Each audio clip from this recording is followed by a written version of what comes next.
Semangat pagi. Bagi mahasiswa yang sedang menyelesaikan laporan enrichment maupun skripsi, saat ini Anda sedang berada di dalam perusahaan tersebut. Alasan Anda ada di sana adalah untuk mampu memecahkan masalah yang dihadapi oleh perusahaan. Jadi, langkah pertama yang perlu Anda lakukan adalah menentukan kira-kira masalah yang mereka hadapi itu apa. Sebagian mahasiswa kadang-kadang suka menulis masalah seperti ini. Penurunan tingkat produktivitas. Nah, ini sebuah masalah yang tidak jelas. Menurunnya berapa tingkat produktivitasnya? Kadang-kadang Anda tidak tahu. Tahun 2024 berapa, tahun 2025 berapa, nggak jelas. Intinya, saya ingin meningkatkan produktivitas. Nah, pada saat Anda mengatakan bahwa sesuatu itu menurun, angkanya itu harus clear. Jadi, mahasiswa teknik itu harus berbasis kepada data. Misal ya, Anda melihat data ternyata pendapatan perusahaan di tahun 2024 1 miliar. Nah, di tahun 2025 turun menjadi 900 juta. Itu masalah, ya. Jadi, masalah yang Anda hadapi adalah penurunan tingkat pendapatan perusahaan di tahun 2024 sekian menjadi tahun 2025 sekian. Itu jelas, ya. Atau misalkan masalah yang kedua, Anda hanya ingin mengatakan, ingin menciptakan produk yang memiliki kualitas yang baik. Kualitas seperti apa? Anda harus berbasis data. Misalnya, penurunan atau peningkatan jumlah produk reject di bulan Januari ke bulan Februari. Di bulan Januari produk rejectnya atau produk cacatnya itu ada 100. Tiba-tiba di bulan Februari naik menjadi 130. Nah, ini masalah. Anda bisa jadikan ini masalah, ya. Sehingga tujuannya nanti adalah untuk menurunkan tingkat pengeluaran produk cacat. Nah, itu tujuannya. Jadi itu clear. Yang kedua itu jelas. Atau yang ketiga, misalkan Anda membuat produk handphone di perusahaan itu misalnya, ya.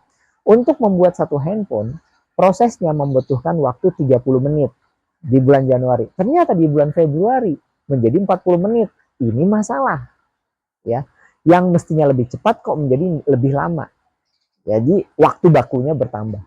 Nah, jadi masalahnya jelas kalau seperti itu. Menurunnya atau memperlambat perlambatan proses penyelesaian suatu produk. Nah, itu jelas. Nah, jadi tolong dicari masalah seperti itu.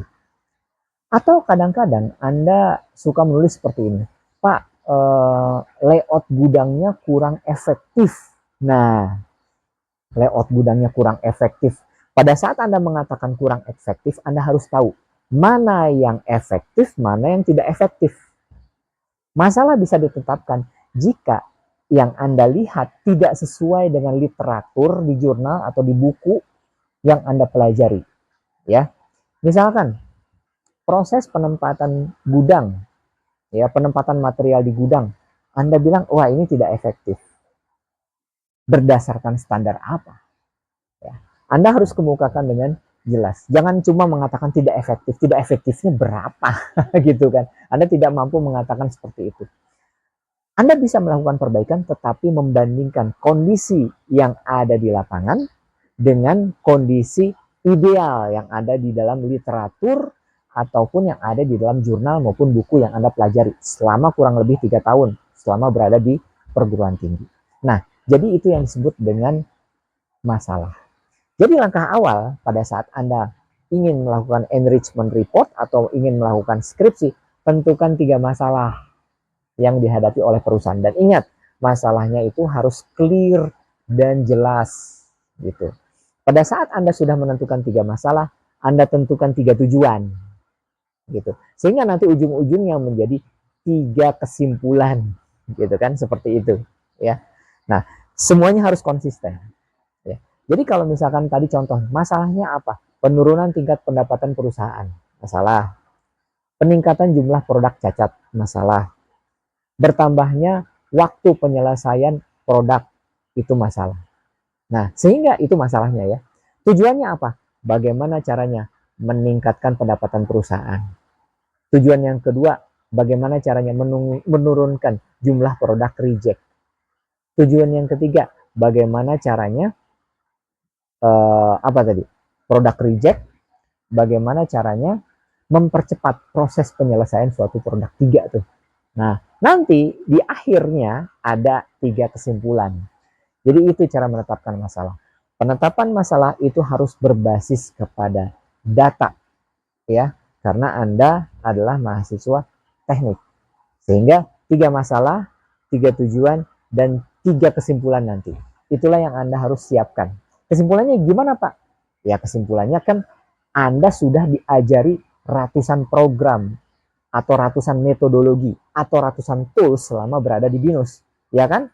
Coba Anda ingat-ingat, tools yang sudah kami ajarkan kan ada bill of material, ada material requirement planning, ada master production planning, ya.